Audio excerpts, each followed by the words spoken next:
Well, a lot of you have probably heard about that really cool Liberty statue that was at Burning Man last year. Well, you have the chance to see it for yourself because it has made its way to Aurora. And Carla Ferreira, the Aurora Highlands Chief Executive Officer and Curator of the Master Planned Communities award-winning public art program, is here on the Coco Couch. Hi, Carla. How are you? Good. Thank you for having me back. Absolutely. Well, you had a big weekend, right? This is exciting. Tell us more about the sculpture, which really was installed over the weekend.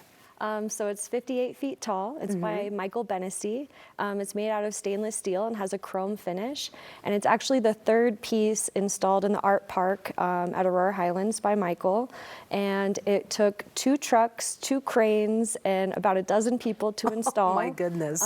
Because we had use of the cranes and the trucks, Michael also had another sculpture that he wanted to deliver. So we also have a 14-foot sculpture called In Every Lifetime I Find You. Oh, that's so cool. And I can imagine how much work it took to get this there, but look, it looks wonderful. Now, you've worked with the artist, Michael Benesty, as you were mentioning. What drew you to that particular piece? So we had really good success with Broken But Together, which is also out there. It's about 30 feet tall.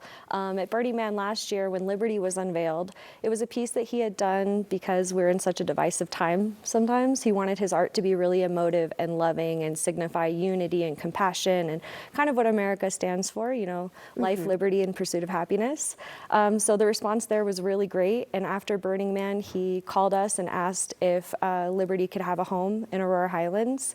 And the response at Burning Man was so great because people who weren't like art collectors or art aficionados, they loved it because it was something they could connect with. It was something that the average person could see, recognize, and meant something to them. So that was like a really nice feeling to see that it made people happy and that we wanted to have another example of freedom and love at Aurora Highlands. So this is actually at our second entrance. So it's going to be at the south end of the park, and it's where our I-70 connection is going to come in. So eventually it will be the main way to come into Aurora Highlands. And so Liberty will welcome people into the community. I was going to say, it's going to be so visible, right? And I think it's so special and unique how each person interprets what that art piece means to them, but it looks beautiful. Now, coming from Burning Man to Colorado, that's quite the journey. Why is it important to bring this piece to Aurora in particular?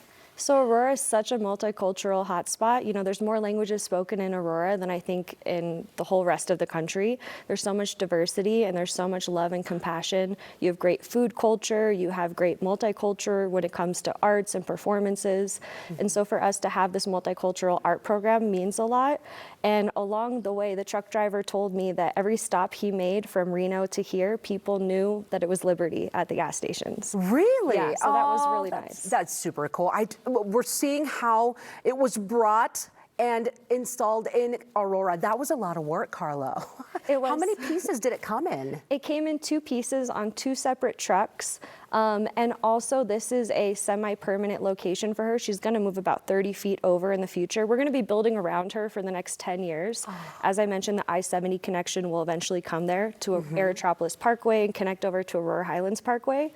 So for the next decade, we'll be building around Liberty. So for right now, we have a way you can get there from 26th Avenue, and you can come and park on the side of the road. Our team knows that you're going to come park there and visit.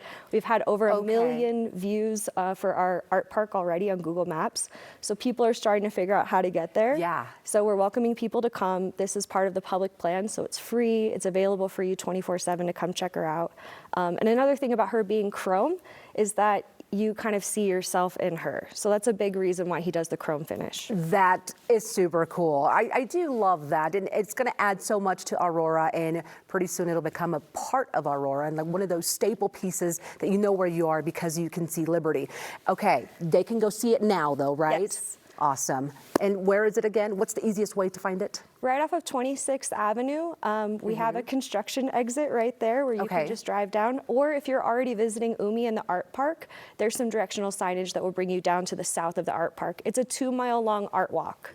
And so she's just at the south end. I love it. Carla, thank you so much for being with us today, and we'll see you soon. Thank you. Of course. Okay, everyone. Well, this is exciting. The Liberty sculpture is on display right now at the Aurora Highlands. You can learn more about it at theaurorahighlands.com.